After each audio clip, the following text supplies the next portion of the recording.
দর্শক, আজ আপনাদের সাথে আছি আমি মনজুর আলমতিন। আমরা নতুন সরকারের কাছে প্রত্যাশা নিয়ে আজকে কথা বলবো, তবে সেই সাথে পুরনো সরকারের সময় যে স্বৈরাচার পালিয়ে গেছেন তার সময় যা যা হয়েছে এবং সেগুলো ঠেকাতে আসলে কি কি করা যায় সে নিয়ে কথা বলতে চাই। দুজন সম্মানিত অতিথি রয়েছেন, দুজনই আপনাদের খুবই চেনা মুখ। আছেন জনাব মাহমুদুর রহমান মান্না, তিনি সভাপতি নাগরিক ঐক্য, এবং আছেন বীর মুক্তিযোদ্ধা ফজলুর রহমান, তিনি বিএনপি চেয়ারপারসনের উপদেষ্টা। আপনাদের দুজনকেই স্বাগত আমাদের এই অনুষ্ঠানে। দর্শক, আলোচনায় যাবার আগে শিরোনামে মাইকেল চাকমার কথা আপনারা শুনছিলেন, তার ব্যাপারে একটা প্রতিবেদন দেখে নেব। নিঃশ্বাসটা আমি ফেলতে পারছি, আমি তাই বেঁচে আছি, বাকি তো সব মরা। সবার ক্যালেন্ডারের পাতা নিয়মমাফিক উল্টালেও 2019 সালের 9 এপ্রিল থেকে থেমে যায় মাইকেল চাকমার দিনপঞ্জি। হাসিনার পতন হলে ঠিক 5 বছর 3 মাস পরে 2024 সালের 7 আগস্ট ফিরে আসেন চিরচেনা জীবনে। দুঃসহ সেই দিনলিপি নিয়ে কথা বলেন চ্যানেল 24-এর সাথে। জানান, রাজধানীর শ্যামলী থেকে সাদা পোশাকধারীরা তাকে তুলে নিয়েছিল সেদিন। 9 এপ্রিল যে আমাকে বিকাল 5টায় চোখ বেরিয়ে দিল, তারপর থেকে যখন আমার চোখ খুলে দেয় সব দেয়াল হয়ে গেল, একেবারে ঘুটঘুটে অন্ধকার। বিদ্যুৎ চলে গেলে এই সাদা কাপড়ও দেখা যায় না সামনে, একেবারে অন্ধকার। দিন রাত বোঝা যায় না, খবরের মতো হয়ে একেবারে বাইরের কোনো আলো বাতাস প্রবেশের কোনো সুযোগ নাই। কখনো দূর থেকে শোনাতো টর্চারের আওয়াজ, নানাবিধ মানসিক অত্যাচার চলতো 24 ঘন্টা জুড়েই। ডাল বাসি, ওই মাংস মাছ একেবারে খাওয়ার মতো নাই, খাওয়া যেত না, এরকম তারা করেছে। তখন আমার বলবে যে খাবারটা কেমন, যে তরকারি কেমন, ভালো লাগে। যদি বলি লবণ কম হয়েছে, তো তারপর দিন এমন লবণ দেয় আপনি কেটেও পারবেন না ওই তরকারিটা। কত রকমের অত্যাচারে চালায়, ঠিক নাই। বড় বড় ফ্যান আছে, উচ্চ শব্দে ফ্যান চালায়, এটা একদম কলিজা কেঁপে ওঠে। একটু লোহার উপর গসলে একটা ইয়ে দিয়ে যেরকম শব্দ হয়, লোহার রড দিয়ে গসলে ঠিক এরকম শব্দ। ওর বাবা, অনেক এটা নারকীয় অবস্থায়। শুরুর 2 বছর ধারাবাহিকভাবে চলেছে জিজ্ঞাসাবাদ, তবে শেষ 3 বছর সেসব আর হয়নি। লিখতে বলল যে আমার বায়োগ্রাফি, শর্ট বায়োগ্রাফি, তারপর এখানকার যাদেরকে আমি চিনি তাদের নাম দেওয়ার পর ওই আমাকে হাসিনার সফরের কথা জিজ্ঞাসা করলো। আমরা একটা রোড ব্লক দিলাম। মাহারা মাইকেলের বাবা মারা যান পুত্র শোকে। হাসিনা সরকারের পতনের পর 7 আগস্ট তাকে চট্টগ্রামের মিরেরসরাইয়ের গহীন জঙ্গলে ছেড়ে দেয়া হয়। শোকটা খুলে দেখলাম, আস্তে করে কুলটে কুলটে দেখলাম কেউ নাই, সেগুন বাগান। তখন আলো দেখলাম এই প্রথম আমি সেদিন, একদম মানে চোখ মেলে আলো দেখতে পেলাম।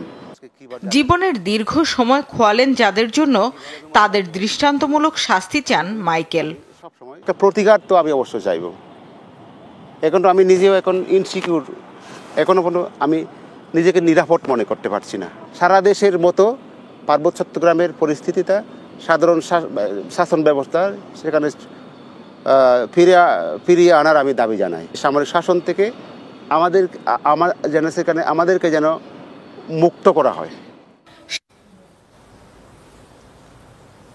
আপনারা দুজনেই একসময় আওয়ামী লীগের রাজনীতির সাথে জড়িত ছিলেন, ঐতিহ্যবাহী একটি দল, মুক্তিযুদ্ধের সাথে জড়িত দল। সেই দল ক্ষমতায় থাকার এক পর্যায়ে এই ধরনের এক একজন মানুষকে, কাউকে 5 বছর, কাউকে 10 বছর আটক করে রেখেছেন এমন জায়গায় যেখানে দিন কি রাত বোঝা যায় না।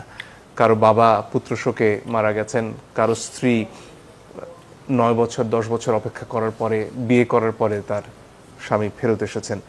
এই ধরনের হৃদয় বিদারক দৃশ্যের একের পর এক অবতারণা, সেই সাথে গত 1-1.5 মাসে যারা শহীদ হয়েছেন তাদের পরিবারগুলোর অবস্থা চিন্তা করলে আসলে আওয়ামী লীগ এই জায়গায় আসলো কিভাবে, সেখান থেকে যদি শুরু করি। শুরুতেই যেন ফজলুর রহমান আপনার কাছে আসবো।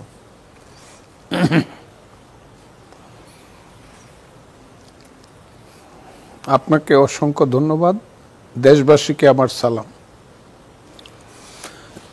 আমি প্রথমেই এই জুলাইয়ের কারবালার প্রান্তরের সর্বনাশা আন্দোলনে যারা শহীদ হয়েছেন তাদের প্রতি শ্রদ্ধা জানাচ্ছি। যারা আহত আছেন তাদের প্রতি আমি সমবেদনা জানাচ্ছি। এমন একজন বন্ধুকে সাথে নিয়ে বা বন্ধুর পাশে বসে আমি কথা বলছি। আমাদের যখন তারুণ্য ছিল, যৌবন ছিল, উনি বাংলাদেশের অনেক পরিচিত এবং অনেক বেশি জনপ্রিয় ছাত্র নেতা ছিলেন। মানুষ তাকে দেখার জন্য ছাত্ররা তার পিছনে র্যালি করত। তারপরও সারা জীবন উনি রাজনীতি করে গেছেন। মধ্যে তুমি কিছুদিন আওয়ামী লীগ করেছেন। এটা খুব আমাদের মধ্যে খুব মিল নাই আওয়ামী লীগ করার মধ্যে। আমি 64 সন থেকে ছাত্রলীগ করেছি এবং 96 সনে আওয়ামী লীগ থেকে ছাত্রলীগ আওয়ামী লীগ করে বিদায় নিয়েছি 32 বছর। আওয়ামী লীগ যখন 75-এর পর প্রথম ক্ষমতায় আসলো,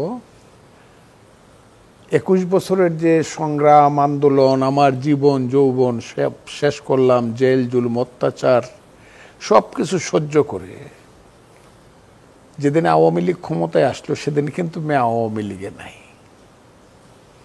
আমি কিন্তু 96 সনের জুন মাসের 12 তারিখে ইলেকশন হয়েছে, আওয়ামী লীগ ক্ষমতায় গিয়েছে।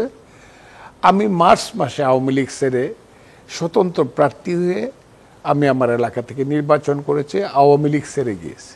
তখন মান্না ভাইয়ের আওয়ামী লীগ করেন। মান্না ভাই যখন আওয়ামী লীগে আসেন তখন আমি বারবারই বলতাম, চাঁদকে দূর থেকে যত সুন্দর লাগে মান্না ভাই, চাঁদের কাছে আসলে চাঁদ তত সুন্দর না। চিন্তা ভাবনা করে আসে। কারণ শেখ হাসিনাকে আমি তেমনই চিনতাম একজন, ওই যে আমি বারবার কথাটা বলি, একজন ভাই যেমন তার বোনকে চিনে। আমি দীর্ঘদিন তার সেন্ট্রাল এক্সিকিউটিভ কমিটির মেম্বার ছিলাম। আমি ছাত্রলীগের, মান্না ভাইও জাসদ ছাত্রলীগে, আমি ছাত্রলীগের প্রেসিডেন্ট ছিলাম। আমি তাকে দেখেছি, বুঝেছি, চিনেছি। আমার কাছে মনে হয়েছে শেখ হাসিনা মাধ্যমে বাঙালি জাতির বা বাংলাদেশের ভালো কোনো কাজ হওয়া সম্ভব না। এটা আমার উপলব্ধি।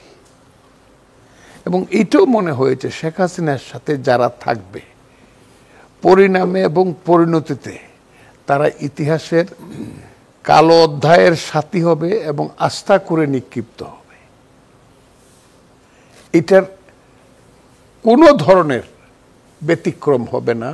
এবং আমার ওই যে চিন্তা বা দুশ্চিন্তা, স্বপ্ন বা দুঃস্বপ্ন, আপনি যাই বলেন, আমার এটা কিন্তু আজকে প্রতিষ্ঠিত হয়েছে যে শেখ হাসিনা পৃথিবীর মধ্যে সবচেয়ে কুশাসক, সবচেয়ে খারাপ শাসক, সবচেয়ে খারাপ মানুষ। এইটা আমি বুঝেছি অনেক আগে, মান্না ভাইদের অনেক আগে। মান্না ভাই কিন্তু দল হিসেবে এর দায় কি আওয়ামী লীগের উপরেও আসে না? একটা দল যখন এই ধরনের একজন নেতৃত্ব তৈরি করে, এবং ধরুন আজকেও নাফিজের কথা শুনছিলাম, যাকে ফার্মগেটে 4 তারিখে হত্যা করা হয়েছে, হাসপাতালে নেয়ার চেষ্টা করা হচ্ছিল, ছেলেটি 16 বছর বয়স, তখনও জীবিত। হাসপাতালে ঢুকতে দেয়নি পুলিশ এবং ছাত্রলীগ। তো এই যে একটা দল যার পরের দিন পতন হচ্ছে, তার আগের দিনও মানুষকে হাসপাতালে নিতে বাধা দেওয়া হচ্ছে, তাহলে এর দায় আওয়ামী লীগ এবং তার নেতৃত্ব তারা কতটুকু নেবেন আর কতটুকু শেখ হাসিনা নেবেন? আমাদের দেশটা হইল জুপিটার ভিত্তিক, বৃহস্পতি কেন্দ্রিক সবকিছু।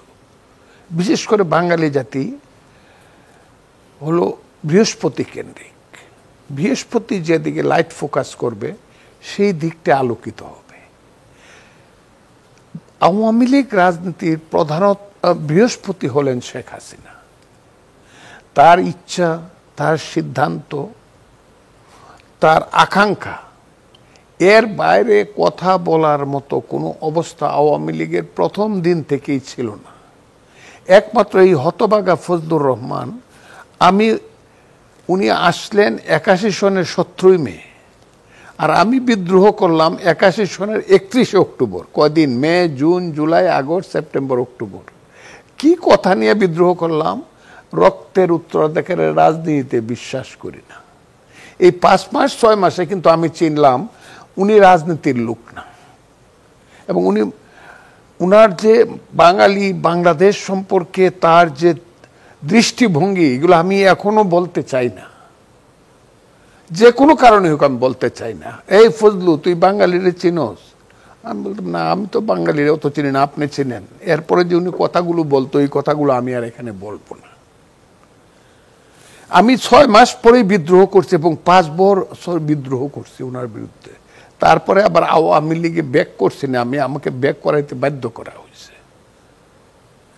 আমি সেই কথাটা বলছি, আমরা কিন্তু বিদ্রোহটা করছি, আমি ভিতরে থেকে সার্বক্ষণিক বিদ্রোহ করছি এবং শেষ পর্যন্ত দল ছাড়িয়ে আসছে। আমার একে ব্যক্তিগতভাবে জিজ্ঞাসা করেন তাইলে এই দিক থেকে আমি মনের দিক থেকে পরিষ্কার। জি, ধন্যবাদ। জনাব মান্না, আপনার কাছে আসতে চাই, একই প্রসঙ্গ আপনার কাছেও। এই যে 5 তারিখ সকালের কথা আমরা শুনছি, যখন সব বাহিনীর প্রধানরা তার কাছে গিয়ে বলছেন যে মানুষ নেমে আসছে আর এদেরকে নিয়ন্ত্রণ করা সম্ভব নয়, তখন শেখ হাসিনা বলছেন যে পুলিশ তো গুলি করতে পারছে, সেনাবাহিনী কেন গুলি করতে পারছে না? এই যে একটা দেশের প্রধানমন্ত্রী, তিনি একটা দলের প্রধান, সেখানে তার দলের নেতাকর্মীদের যে অবস্থায় তিনি ফেলে রেখে গেলেন এবং শেষ মুহূর্ত পর্যন্ত যাত্রাবাড়িতে যেভাবে মানুষকে হত্যা করা হলো, যে লুকিয়ে রয়েছে মানুষ একটা ফ্লাইওভারের নিচে নিচু হয়ে বসে থাকা, হাতে অস্ত্র নেই, তাদের উপর গুলির পর গুলি চালিয়ে যে পুলিশ বাহিনী হত্যা করছে, এই জায়গায় আমরা আসলাম কি করে? প্রশ্নটা আপনি ফজলু ভাইকে যা করেছিলেন ঘুরে ফিরে ওইটাই আমাকেও করেছেন।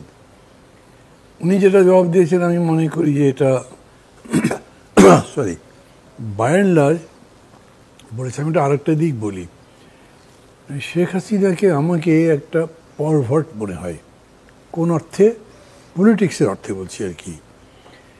জানেন, আমি 2-3 দিন ধরে দেখছি যে ফেসবুকে একটা ছবি আসছে মেজর বজলুল হুদা বোধহয়, গলা কাটা, এবং বলছে যে শেখ হাসিনা তার বুকের উপরে পাড়া দিয়ে একটা অস্ত্র দিয়ে তার গলা কেটে জবাই করেছেন।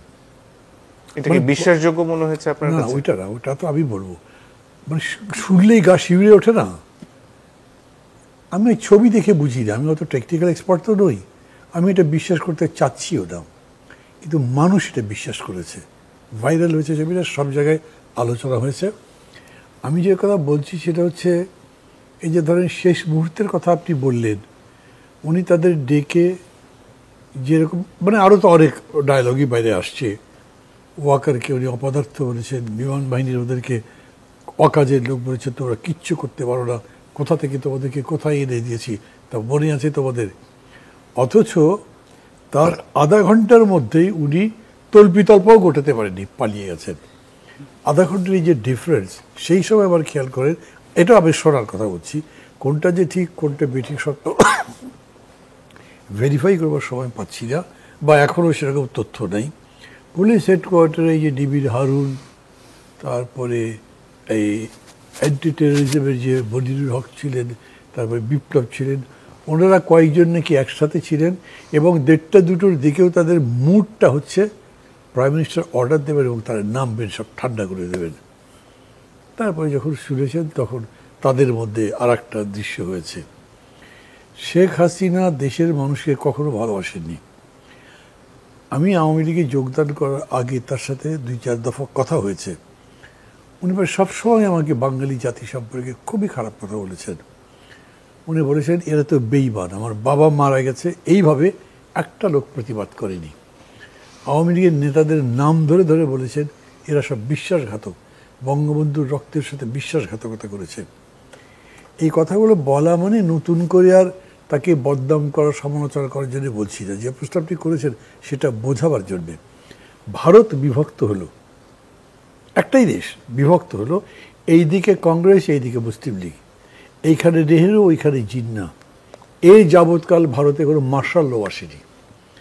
By and large it is a democratic country, বলা হয় যে সর্ববৃহৎ গণতন্ত্রের দেশ। ফল অনেক আছে, অনেক জায়গাতেই আপনার হয়তো লিমিটেশন আছে, কিন্তু গণতন্ত্র হয়েছে। আর এইখানে কি কি হয়েছে আমরা জানি তো, মানে মিলিটারি রুল করতে করতে যা যা জায়গায় আসছে, নেতৃত্ব খুব ভাইটাল।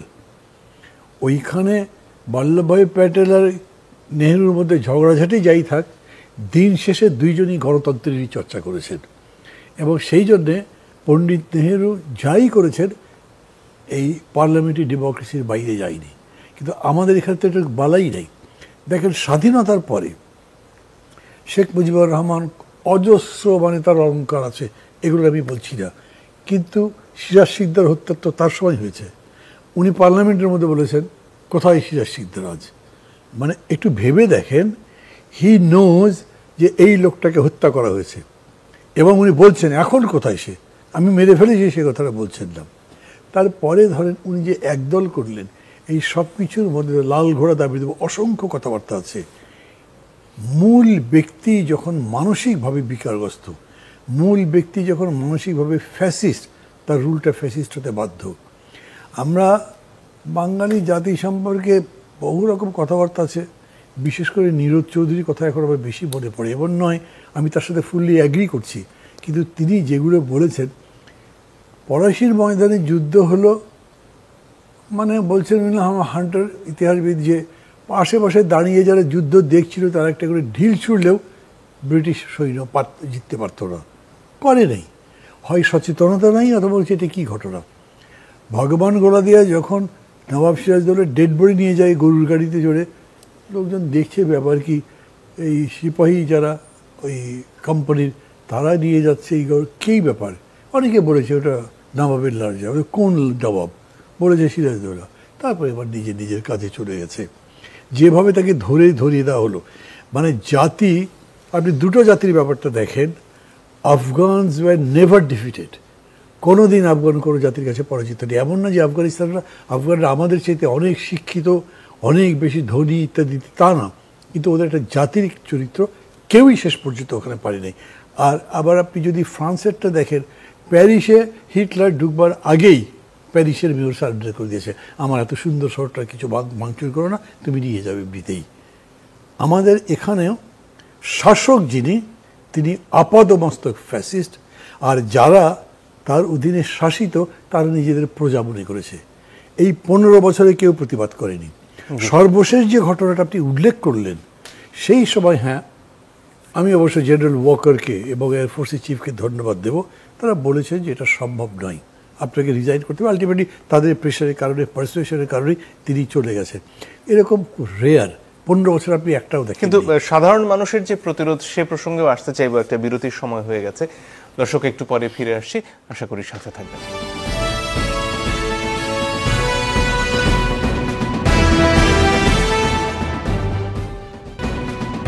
দর্শক, আপনারা দেখছেন ইস্পাহানি মির্জাপুর মুক্তবাক। ফিরে আসবো জনাব ফজলুর রহমান আপনার কাছে। মুক্তিযুদ্ধ করেছেন আপনি, মুক্তিযুদ্ধের পরে স্বাধীন দেশ দেখেছেন, এবং সেই সময়কার কথা বলতে গিয়ে আহমেদ ছফা এটাকে বেহাত বিপ্লব বলেছেন, কারণ মুক্তিযুদ্ধের পরপরই এত মানুষের আত্মত্যাগের ফসল চলে গেছে মুষ্টিমেয় কিছু মানুষের কাছে। এবারে যখন সারা দেশের মানুষ ছাত্রদের নেতৃত্বে আবারও একটা বিপ্লব করেছে, স্বৈরশাসককে টেনে নামিয়েছে গদি থেকে, তারপর প্রশ্ন আসছে যে এই যে আত্মত্যাগ এত মানুষের, তার ফসলটা আসলে জনগণের ঘরে উঠবে কিনা, আপনার কি মনে হয়? আপনাকে ধন্যবাদ। আমি যে কথাটা বলছি, আমি কিন্তু 71, 70, 71, 72 সনে আমি খুব ছোট মানুষ না, আমি MA পড়ি, কিন্তু ঢাকা ইউনিভার্সিটি তখন MA পড়া পাকিস্তান আমলে একটি যুবককে মানুষ খুব গুরুত্ব দিত, এবং আমি রাজনীতি করালো সিন্স 64, SSC পাস করছি আমি 64। এবং আমার সৌভাগ্য হয়েছে মুক্তিযুদ্ধের প্রতীকী রূপটা মুক্তিযুদ্ধের আগে যিনি দিচ্ছেন 62 সন থেকে, তাকে দেখার আমার সৌভাগ্য হয়েছে খুব কাছে থেকে। তার নাম সিরাজুল আলম খান। মুক্তিযুদ্ধের পরে পরে বঙ্গবন্ধু যখন আসলেন, আমার কাছে মনে হয়েছে 10 তারিখে আসলেন, 11 তারিখে ঘুমাইতে পারতেন, 12 তারিখে প্রধানমন্ত্রী হওয়ার দরকার ছিল না ওনার। গান্ধী কিন্তু দেশে এসে, আমি কথাগুলো আজকে বলে যাব, গান্ধী কিন্তু দেশে এসে আগে 6 মাস ঘুরছে সারা ভারতবর্ষ, দক্ষিণ আফ্রিকা থেকে আইসা ট্রেনে ঘুরছে, হাইটে ঘুরছে, হাতের পিঠে চড়ে ঘুরছে, ভারতবর্ষ কি দেখছে বঙ্গবন্ধু দেখা, তারপরে আইসা উনি দায়িত্ব নেওয়ার চেষ্টা করছে। বঙ্গবন্ধু দেশে ফিরলেন, তার নামেই যুদ্ধটা হয়েছে। উনি এসে একদিন অপেক্ষা করলেন না, পরের দিনে নিয়ে নিলেন প্রধানমন্ত্রী। কি হইলো, কত বাড়ি পড়লো, কত ঘর পড়লো, কত মায়ের সন্তান মারা গেল, কত বাবার বুক খালি হইলো, কত সন্তান পিতৃহারা হইলো, কত মা ধর্ষিতা হইলো, কোনো কিছুই বুঝার চেষ্টায় সারাটা এলাকা 56,000 বর্গ মাইল উনি ঘুরতে নিলেন।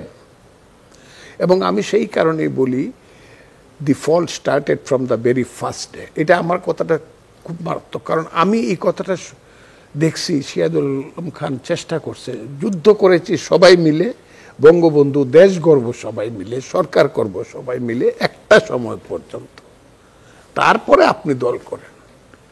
উনি ফেল করছেন। যা হোক, আজকে ইতিহাসে সেই কথাটা নাই বললাম, আজকের কথাটা বলি। এটা হলো ব্যতিক্রম। অনেকে বলে এটা দ্বিতীয় মুক্তিযুদ্ধ। এই কথাটা আমি বলছিলাম প্রতীকী হিসাবে।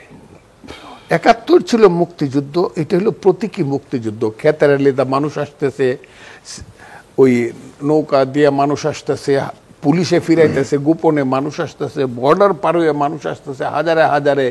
সিলেটের মাদ্রাসা ময়দানে লাখ লাখ মানুষের মিটিং, 3 দিন পর্যন্ত মানুষ খিচুড়ি রান্না করে খাইতেছে। পরে মিটিং হবে, সেই মিটিংয়ে 10 মিনিট আমি কথা বলছি। আমি প্রথম বললাম 2 বছর আগে, এটা হলো দ্বিতীয় মুক্তিযুদ্ধ। এটা প্রতীকী হিসাবে ওই মুক্তিযুদ্ধের সঙ্গে এটা কিন্তু মুক্তি তুলনা হয় না। ওটা স্বাধীনতা সংগ্রামের 9 মাস মুক্তিযুদ্ধ, রক্তর সাগর সৃষ্টি ইত্যাদি ইত্যাদি। আর এইটা হলো আন্দোলনের একটা ভিন্ন রূপ। এমন রূপ এই পৃথিবীতে কোনো গণতান্ত্রিক আন্দোলনে হয় নাই। 15 জুলাই থেকে ধরে 6 আগস্ট পর্যন্ত আন্দোলনের যে রূপ, 5 আগস্ট হাসিনা পালিয়ে গেল, হাসিনার সরকার ধ্বংস হয়ে গেল, আওয়ামী লীগ মুছে গেল। আমি বারবার বলছি, শেখ হাসিনা, আপনার মতো হাসিনা কত ঘরে জন্মগ্রহণ করছে বাংলায়, বিএ পাশ করা 3rd ডিভিশনে একজন মহিলা। আপনি চলে যাবেন, মরে যাবেন, এটা দুঃখ না। দুঃখ হলো আপনি আপনার মহান পিতাকে নিয়ে ডুববেন। আপনি আওয়ামী লীগের মতো দোষে গুণে, আমি কথাটা বারবার বলছি, দোষে গুণে, সফলতায় ব্যর্থতায় একটা রাজনৈতিক দল মুক্তিযুদ্ধের সঙ্গে যার নামটা জড়িত আছে সেটাকে ডুবাইতে হয়ে যাবেন। এখন এই 3টা তো করিয়া এখান থেকে গেছে। এখন দিল্লিতে বসে আমাদের দেশের স্বাধীনতা যাতে না থাকে, দিল্লির তাইতকে যাতে উনি বৈজয়ন্তীমালা ট্যাঙ্কে চড়িয়া ঢাকায় আইসা গদিতে বসতে পারেন, সেই দুঃস্বপ্ন দেখতেছে। অর্থাৎ সব ডুবাইতেছে। এখন এটা থেকে পরিত্রাণ পাইতে হলে আমাদের একটা যোগ্যতার দরকার। সেই যোগ্যতম ব্যক্তিটিকে মানুষ চয়েস করছে, তার নাম ডক্টর মোহাম্মদ ইউনূস। উনার নামটা যদি না আসতো সবাই একসাথে বলতো না, ঠিক আছে কথাটা বলতো না। উনার নামটা সামনে আসার কারণেই ছাত্র সমাজ নিজেদের রক্ত দিয়া, জীবন দিয়া, রক্তের সাগর সৃষ্টি করে যে সূর্য উদয় হইছে বা উদিত করছে, সেই ছাত্র সমাজের যে চিন্তাটা, আমি তাদেরকে সেলুট জানাই। আমি বলছি, আমি যখন মুক্তিযুদ্ধ করি, আমি 1200 মুক্তিযোদ্ধার কমান্ডার ছিলাম। আমার বয়স ছিল 23 বছর 6 মাস। আর এখন যে সার্জেইল ছেলেটা কথা বলে, বা যে ছেলেগুলা, যে আমাদের ছোট ভাইগুলা বা সন্তানগুলা যারা 2জন উপদেষ্টা, তাদের বয়স 27-28, আমার চেয়ে তো 5 বছরের বড়। তা আমি যদি তখন একটা জেলায় মুক্তিযুদ্ধ চালাতে পারি, এরা বাংলাদেশ চালাইতে পারবে, সেন্সটা তাদের খুব কম না। তারা ইউনূস সাহেবরে চয়েস করছে। আমার বিশ্বাস হলো ওইখানে, ওই যে মান্না ভাই বসে আছেন এখানে, আমি বসে আছি, আপনি বসে আছেন, এই মুহূর্তে লাইট চলে যাক, আমরা কেউ কাউকে কিন্তু দেখব না। বাংলাদেশ না, সারা পৃথিবীতে people is power, but leader is light. Where there is no leader, there is no light. আমার কাছে মনে হচ্ছে একটা লাইট এখনো আছে বাংলাদেশের মানুষের আশার মধ্যে। এটা আশা। উনি পলিটিশিয়ান না, উনি কি করতে পারবেন তার যোগ্যতা সম্পর্কে আমি কোনো প্রশ্ন করছি না, কিন্তু লাইটটা উনি, এই লাইটটা যাতে নিবে না যায়। যদি এই লাইটটা থাকে, আমার কাছে মনে হয়েছে এখন পর্যন্ত যতটুকু চলতেছে অতটুকু ভালোই চলছে। কয়দিন হলো, 8 তারিখে শপথ নিল, 10 তারিখে তারা মন্ত্রিসভার উপদেষ্টা মন্ডলী মিটিং করলো, আর আজকে 21 তারিখ। 11 দিনের মধ্যে অনেকগুলো কাজ করছে। জি, হ্যাঁ, আমি তাদের ব্যাপারে আশাবাদী। এরপরে রয়েছে ছাত্র সমাজ, জনতা, যারা ব্রাশ ফায়ার করছে হেলিকপ্টার থেকে। এই ব্রাশ ফায়ার গুলা মুক্তিযুদ্ধের সময় আমি দেখছি তো, মরে যাচ্ছে, পড়ে যাচ্ছে। ওসি বা পুলিশ গিয়ে স্বরাষ্ট্রমন্ত্রীকে বলছে, আমি কান্না এসে যায় আমার, স্যার একটা গুলি করি মরে যায়, আর একটা তো যায় না। এই দেশ আমরা হারবো না, মানুষ হারবে না, আমরা জিতবো যে কোনো ভাবে। হাসিনাদের মতো, হাসিনা সরকারের মতো পশুদের সরকার, নর পশুদের সরকার, নর পশুরা আর ফিরবে না। এরপরে কি হয় একটু চিন্তা করে চলতে হবে, এবং সেই চিন্তার মূল দায়িত্বটা নিতে হবে সবচেয়ে বড় দল যেটা রেস্ট রয়ে গেছে তাদের। আমি সেই কথা রেস্ট, ওই যে আপনি যে বললেন আমি বিএনপির কি চেয়ারপারসনের উপদেষ্টার কোনো ক্ষমতা, উপদেষ্টা হলে উপদেশ দেব, কারে উপদেশ নাই, আমার কোনো সাংগঠনিক শক্তি নাই। কিন্তু বিএনপি যদি সাংগঠনিক শক্তি দিয়া যদি যোগ্যতা সহকারে সত্যের পথে না দাঁড়াইতে পারে, রাজনীতির পথে না দাঁড়াইতে পারে, তাহলে কপালে দুঃখ আছে। জি, ধন্যবাদ। জনাব মান্না, আপনার কাছে আসতে চাই। এই প্রশ্নটা ঘুরে ফিরে আসছে আসলে যে রাজনৈতিক দলগুলোর ভূমিকা কি হবে। ছাত্র দল বলুন বা বিএনপির নেতারা কি আওয়ামী লীগের যে আগের অবস্থান, চাঁদাবাজি বলুন, পুলিশের সাথে সিন্ডিকেট বলুন, কিংবা বড় বড় কর্পোরেশনগুলোর সুবিধাভোগী, তাদেরকে সুবিধা দিয়ে তাদের সাথে একটা অশুভ চক্র তৈরি করে ফেলার যে পুরনো অভ্যাস রাজনীতিবিদদের, সেখান থেকে বেরিয়ে আসার স্বপ্ন যেমন মানুষ দেখেন, তার সাথে আরো অনেক অনেক স্বপ্ন মানুষ দেখতে শুরু করেছেন যেগুলো 15 বছর ধরে মানুষ আসলে দেখতে পারেনি। কথা বলার স্বাধীনতা বলুন, দাবি আদায় করার জন্য আজ বিভিন্ন জায়গায় নানান দাবি নিয়ে প্রতিদিন কেউ না কেউ রাস্তায় নামছেন, ক্ষেত্র বিশেষে সেই দাবি মেনে নেওয়া হচ্ছে, সেগুলো কতটুকু যৌক্তিক হচ্ছে সে প্রশ্নগুলো আছে। এই যে হঠাৎ করে এত প্রত্যাশার চাপ এই সরকারের উপর, এবং তার সাথে রাজনৈতিক দলগুলো আসলে কি করবে সেই প্রশ্ন সামনে যখন আসে, এখানে রাজনৈতিক দলগুলোর ভূমিকা কেমন হওয়া উচিত বলে আপনি মনে করেন? আবারও ক্যানভাসটা অনেক হোয়াইট করে দিয়েছেন, এবং তার মধ্যে একটা প্রশ্নের মধ্যে 2-3টা প্রশ্ন হয়ে গেছে। জবাবটা এরকম করে দেওয়া একটু কষ্টকর। প্রথম কথা হচ্ছে যে রাজনৈতিক দলগুলোর ভূমিকা কেমন হবে, এটা একটা থিওরিটিক্যাল আনসার আছে, আর একটা প্র্যাকটিক্যালি কী রাজনৈতিক দলগুলো এই মুহূর্তে কি করবে। ধরেন একটা সরকার হয়েছে যার প্রতি মানুষের অনেক আশা আকাঙ্ক্ষা, সেই মানুষের মধ্যে রাজনৈতিক দলের সদস্যরাও আছেন, কিন্তু সে তো রাজনৈতিক দল, সে শুধু আশা করে বসে থাকবে না, সে দেখবে জিনিসটা প্রপারলি হচ্ছে কি না। কারণ এখানে তো ব্যর্থতার সুযোগ নেই, যেন ব্যর্থ না হয় তার জন্য সে একটা গার্ডেড একটা অবস্থানে থাকবে। উনি doctor Mohammad Yunus definitely world একটা, তার সম্পর্কে আর খুব ব্যাখ্যা করার দরকার নেই, বাট একটা অ্যাডমিনিস্ট্রেটর হিসেবে, দেশের প্রধানমন্ত্রী হিসেবে, যেটা সম্পূর্ণভাবে একটা রাজনৈতিক বিষয়, সেই হিসেবে কেমন সেটা তো দেখব, ওইটা কিন্তু দেখা হয়নি। বাকি যা দেখেছি সেখানে কোনো প্রশ্ন আসে নাই। হ্যাঁ, তুলেছে, শেখ হাসিনা তুলবার চেষ্টা করেছেন, সেগুলো ঈশ্বর থেকে হতে পারে, অন্য কারণে হতে পারে, কিন্তু ওই জায়গায় কেউ প্রশ্ন তুলছে না। এখন তার ইমিডিয়েটলি বিষয় হবে যে আকাঙ্ক্ষা, যে আশা মানুষের মধ্যে আছে, সেগুলোকে উনি সিস্টেমেটিক্যালি কতখানি আনসার করতে পারবেন। সেখানে আবার দুটো বিষয় আছে। একটা নতুন দেশ গড়বার জন্যে, ধরেন সেটাকে আপনারা গণতান্ত্রিক দেশ বলেন, মানবিক দেশ বলেন, কল্যাণ রাষ্ট্র বলেন, ওটা গড়া তো বহু বছরের সংগ্রামের ব্যাপার, 20-25 আরও বেশি হতে পারে। উনি আর অত বছর থাকবেন না। এই সরকার, অন্তর্বর্তী সরকার, এই অর্থে যে এই সময়ের মধ্যে তার একটা সিঁড়ি তৈরি করবেন, যেই সিঁড়ির উপরে পা দিয়ে আমি গণতন্ত্রের ঘরে ঢুকতে পারবো। একটা ফেয়ার ইলেকশন যাতে দেওয়া যায়, যে ইলেকশন নিয়ে কোনো প্রশ্ন হবে না, সবাই সন্তুষ্ট হবে সেরকম, এবং সেটা কেবলমাত্র কয়েকটা ট্রান্সফার ইত্যাদি করার মধ্যে কিন্তু একটা সোশ্যাল চেঞ্জের ব্যাপার আছে। যে গরিব মানুষ মোটে ভাতই পায় না, যে চুরি করে ডাকাতি করে লক্ষ কোটি টাকা বানিয়েছে, ওরা নির্বাচনে দাঁড়ালে সৎ রাজনীতিবিদদের সামনে দাঁড়াতেই পারবে না। এগুলো নিয়েও কিন্তু প্রশ্ন আছে। সামগ্রিকভাবে লেভেল প্লেইং ফিল্ড করা এটা তার দায়িত্ব। রাজনৈতিক দলগুলো এই সব কিছুর প্রতি ওয়াচ রাখবে। তো ওয়াচটা রাখবে কীরকম করে দেখবে, দেখবার পরে তার কাছে যদি কিছু মনে হয় যে এই জিনিসটা ভুল হলো, তাহলে তার কি করা উচিত। সে যদি ক্রিটিক করে তাহলে এই সরকার কি ওতে সবল বোধ করবেন নাকি বিরক্ত হবেন। এই পর্যন্ত নতুন সরকারের পক্ষ থেকে কিছু বলা হয়নি, জাতির উদ্দেশ্যে কোনো ভাষণ নেই। তাদের টার্গেট কি একটা আছে, যেটা ডক্টর ইউনূস বলেছেন, তিনি সংস্কার করবেন, তারপরেই নির্বাচন দেবেন। টাইম ফ্রেম কিছু বলেননি। কিন্তু বিএনপির তরফ থেকেও কালকে বলা হয়েছে যে কোনো নির্দিষ্ট সময় বিএনপিও বেঁধে দিচ্ছে না। না, এটা একটা বিরাট বিষয় না যে আনকোয়েশ্চেন্ড একটা সাপোর্ট করছে। বিএনপি তো লিগাল ক্লেমেন্ট অফ পাওয়ার আমি মনে করি, কারণ ওইটাই পলিটিক্যাল পার্টি, এবং তারা বিগত দিনে সংসদ নির্বাচনের মধ্যে দিয়ে ক্ষমতা এসেছে 3 বার। তারা বলতে পারে ভোট দিয়ে দাও, মানুষ যাকে চাইবে তুমি তার কাছে ক্ষমতা ছেড়ে দেবে, তোমার তো কাজ, তুমি তো ইন্টারিম। তাও বলে নেই, বলছে এটা করো। সেই জায়গাতে গভর্নমেন্টকে বলতে হবে তারা রাজনৈতিক দলগুলোকে কীরকম করে সাথে নিতে চায়, কতখানি তারা তাদের সহযোগিতা দিতে চায়। এছাড়া যদি সমালোচনা আমরা করি, অনেক বেশি সমালোচনা করবো আছে। দেখেন, আমি একটু বলি, যদি আমি এটা গভর্নমেন্টকে বিব্রত করার জন্য বলছি না, কিন্তু আমি পরশুদিন রংপুর ছিলাম, পরশুদিন আগের দিন রংপুরে সাংবাদিকদের সঙ্গে দেখা হয়েছে। ন্যাচারালি রংপুর এখন একটা বিরাট দেশ, মানে বিরাট জায়গা, যেহেতু ওখানে সাইদ এরকম একটা জীবনদান করেছে, who is a beacon light অথবা মশাল আলোকবর্তিকা এই সমস্ত আন্দোলনের।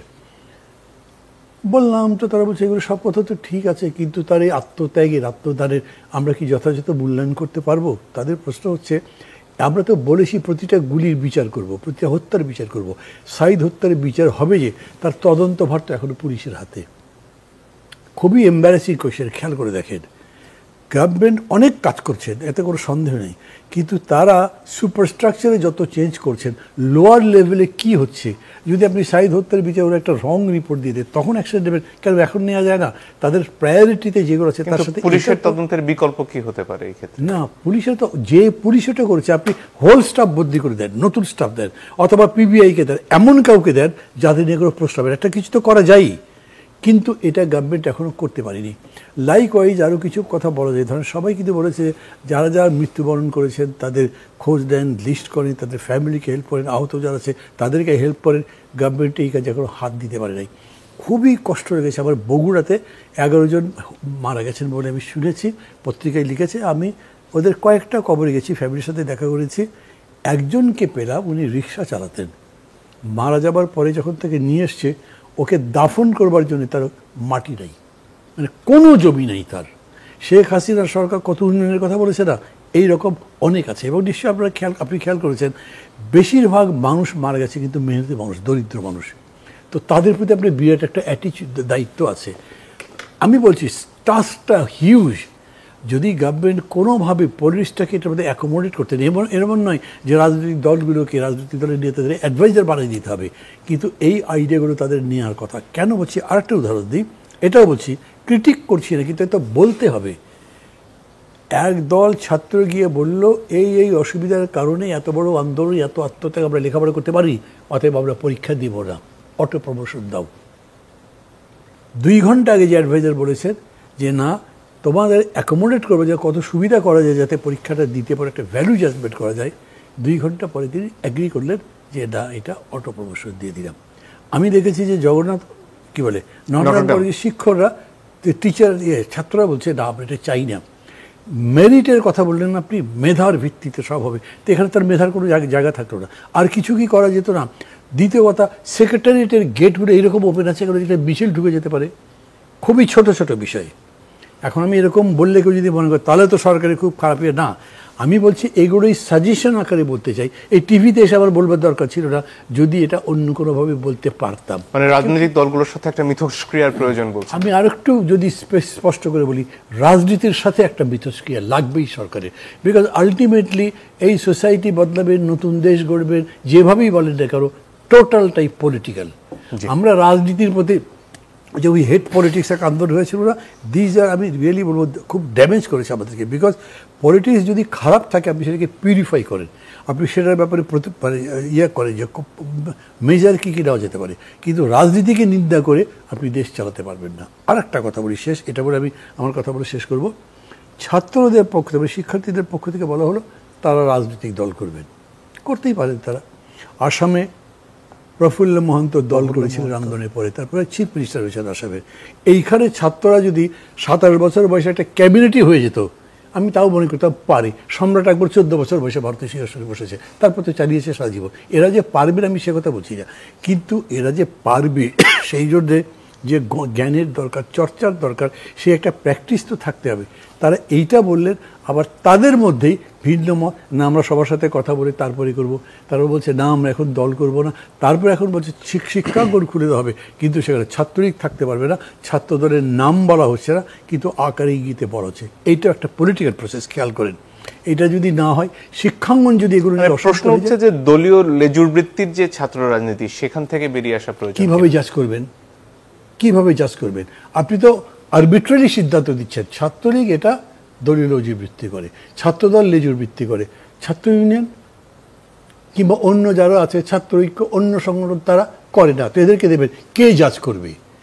আপনি স্বৈরতন্ত্র থেকে যে গণতন্ত্রে পদার্পণ করবেন বা উত্তরণ করবেন, সেই প্রক্রিয়াটা কি কোয়ার্সিভ হবে নাকি ডেমোক্রেটিক হবে? এটা কি ফুললি ডেমোক্রেটিক হবে নাকি কোয়াজি ডেমোক্রেটিক, হাফ কোয়ার্সিভ? এরকম তো হতে পারবে না। এই পলিসিগুলো সরকারের বলা দরকার। ওনারা যদি মনে করেন যে না, এটা আবার সবার সাথে আলোচনা করে পলিসিটা ঠিক করি, তাও আলোচনা করা দরকার। এটা যদি তারা না করেন, they will be question today tomorrow, because honeymooning তো দীর্ঘদিন থাকবে না যত বড় আন্দোলনই করেন। জনাব ফজলুর রহমান, এই প্রসঙ্গে জনাব মান্না খানিকটা বলেছেন যে মুক্তিযুদ্ধ বলুন বা এই জুলাইয়ের অভ্যুত্থান বলুন, এই সব ক্ষেত্রেই সবচেয়ে বেশি আত্মত্যাগ করেছেন দেশের শ্রমজীবী মানুষ, যারা দরিদ্র, যাদের আসলে কবর দেওয়ার মতন মাটি খুঁজে পাওয়া যায় না। কিন্তু দিনের শেষে তাদেরকে আসলে রাষ্ট্র মুক্তিযুদ্ধের পরে কি দিতে পেরেছে সে প্রশ্ন বারে বারে যেমন ঘুরে ফিরে এসেছে, এবারেও এই যে সবচেয়ে বেশি আত্মত্যাগ করা জনগোষ্ঠীর জন্য আমরা কি করতে পারি রাষ্ট্র হিসেবে, জনগণ হিসেবে? আপনাকে ধন্যবাদ। আমি একটা কথা বলি, আমি 2 দিন আগে মুক্তিযোদ্ধা দলের মিটিংয়ে আমি বক্তৃতা করেছি প্রেস ক্লাবে। বিশাল মিটিং হয়ে সমস্ত দেশের মুক্তিযোদ্ধারা আসছিল, বিএনপির পকেট যারা বা যারা, মেজর হাফিজ সাহেব ছিলেন, ইস্তেক কাজী জুলফাতের মতো মুক্তিযোদ্ধা সভাপতি। আমি সেখানে একটা কথা বলছিলাম, উনি যে কথাটা বললো আমি একটু রূপ করতে, আমি গানের 2টা কলি বলছিলাম যে তত্ত্বাবধায়ক সরকারে যারা আছেন বা ইন্টারিম গভর্নমেন্ট, তাদেরকে বলি একটা গান আছে, এই মন তোমাকে দিলাম, এই প্রাণ তোমাকে দিলাম, শেষে কথাটা আছে মনে রেখো আমিও ছিলাম। তারা কিন্তু আরো কেউ ছিল, এটা কিন্তু তারা মনে করতেছে না। আমি একটা উদাহরণ দিই, খুব কষ্টের ব্যাপার। আমি একজন, ওই যে কিশোরগঞ্জের সমস্ত ফিশারি একজন ডিসি লিজ দিয়ে দিতেছে, কারো কথা শুনতেছে না, অথচ ওইটা আমি বলতেছি, আমি মনে করলাম সংশ্লিষ্ট অ্যাডভাইজারকে ফোন করব। আমি পিএ 2 বার ফোন ধরলো, আমি বললাম ওনাকে দেন, বললো আপনি কে? আমি বললাম অ্যাডভোকেট ফজলুর রহমান। 3 বার বললাম অ্যাডভোকেট ফজলুর রহমানকে আপনি চিনেন না, আপনি একজন অ্যাডভাইজারের পিএ হইয়া বৈশা রয়েছেন, তাহলে বাংলাদেশ কি হবে? ফজলুর রহমানকে আপনি চিনেন না, আপনি মন্ত্রীর পিএ না পিএস হয়ে বৈশা আছেন। আমি এটা না যে আমি খুব বড় মানুষ, আমাকে চিনতেই হবে, কিন্তু এইটুক সেন্স যার নাই তাকে এই দায়িত্বটা দিতে হবে কেন? 1। 2 নম্বর হলো, এই দেশে মধ্যস্বত্বভোগী এবং সুযোগ সন্ধানীরা মুক্তিযুদ্ধকে ধ্বংস করছে। এরপরে ওই যে এরশাদের যে 90-এর গণঅভ্যুত্থানকে ধ্বংস করছে। আমরা কিন্তু ভুল পথে গেছি এবং যাইতে যাইতে এমন একটা জায়গাতে এসে পড়ছি, এখন আর পিছন ফেরার কোনো পথ নাই। আমার এখানে লেখা আছে, এত কথা আমি বলতে পারবো না, আমি আপনাকে বলি, এই চোরটাদের কি হবে? চোর ডাকাত বদমাশ লুটার হাইজ্যাকার, আমি কিন্তু এক নিঃশ্বাসে বলছি সবসময়, এদের কি হবে? কি হবে? সালমান রহমান তো ধরা পড়ছে, আমি তো বকছি, এই তোর বাপের নাম ফজলুর রহমান, রাজাকারের বাচ্চা। আমি বলছি এই সামিট গ্রুপ, এই আকবর সুবান, এই যে এরা যারা আছে, এই যে এসালম, এই যত চোরটা যা আছে, যারা দেশ ধ্বংস করে লুট করে ফেলছে, কি হবে? এই যে মান্না ভাই বললো ওনারা একটা ইলেকশন দিব, উনি বলছে সময় দিব।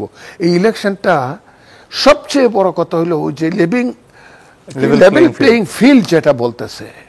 একজনের আছে 2000 কোটি টাকা, সে ডাকায়, সে আবার আইসা দাঁড়াবে। আর আমি ফজলুর রহমান, হ্যাঁ, চাল চোলা নাই বেটা, আমি রাজনীতি করতে করতে নিঃস্ব হয়েছি, জেল খাটতে খাটতে নিঃস্ব হয়েছি, ছোটবেলাতে রাজনীতি করতে করতে গ্যাস্ট্রিক আলসার হয়েছে, আমার গলা ওর মতো উঠে না, ও গিয়ে 10 কোটি টাকা দিয়ে দিব সন্ত্রাসীদেরকে, আমাকে ধাক্কায় ফেলায় দিব, রাজনীতি থাকবে না। ওই জায়গাটা দেখবে না। ওই যে চোর ডাকাতরা কি হইলো, বোট ডাকাতরা কি হইলো, যারা 3 বার 14, 18, 24, আমি আজকে প্রস্তাব রাখছি এনে খোঁজ নেওয়া হোক। আমি বলছি প্রত্যেক এলাকাতে একটা ডাকাত বাড়ি আছে।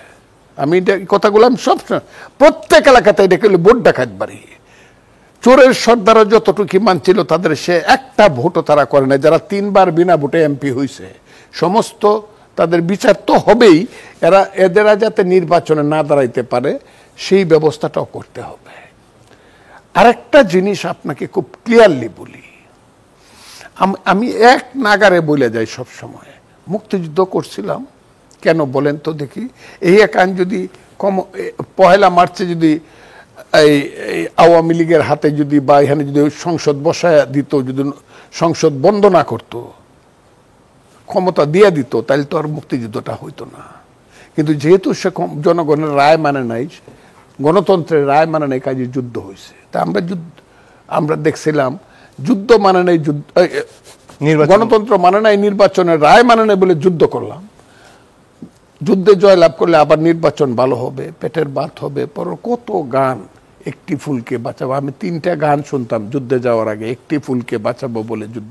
আমি কোনোদিন বলি নাই, মান্না ভাইকে সাক্ষী, উনি মুক্তিযোদ্ধা, সাক্ষী রেখে বলছি, আমি কোনোদিন বলি নাই আমার কমান্ডার যখন আমাকে অর্ডার দিছে যুদ্ধে যেতে হবে কালকে, আমি বলি না যে আমার পেট ব্যথা করে।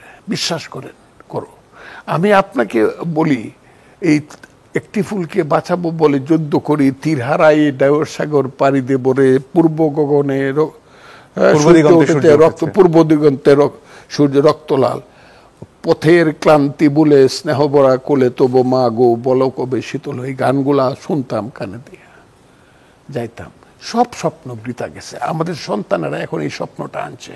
সেই স্বপ্নটা আসবে যদি আপনি কমপক্ষে গরিব মানুষের পেটের ভাত, পরনের কাপড়, যারা রাস্তায় ঘুমায় সেটা থেকে তাদেরকে যদি আপনি উদ্ধার করতে পারেন। 60 লক্ষ লোক যারা বস্তিতে ঘুমায়, স্টেশনে ঘুমায়, যারা না খায়, তাকে রাতের বেলা শিশু যে বলে মাকে, মা ঘুম তো, পেট তো জ্বলে, ঘুম তো ধরে না, আমি তো খাই নাই, তুমি তো আমার খাবার দিতে পারো নাই।